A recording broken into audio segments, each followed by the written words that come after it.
ప్రభువా, ఈ జనసమూహాన్ని పంపించేసి వారి వారి గ్రామాలకు వెళ్లి బస ఆహారం వాళ్లే చూసుకుంటారు. వీరందరికీ ఆహారం ఎక్కడి నుంచి తీసుకురాగలం? ఇది అరణ్య ప్రదేశం కదా. మీరే వారికి భోజనం పెట్టండి. మా దగ్గర ఉన్నది 5 రొట్టెలు 2 చేపలు మాత్రమే.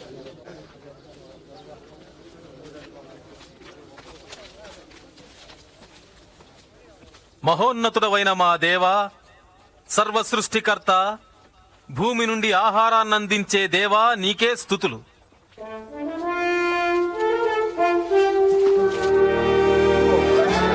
ఎంత అద్భుతం!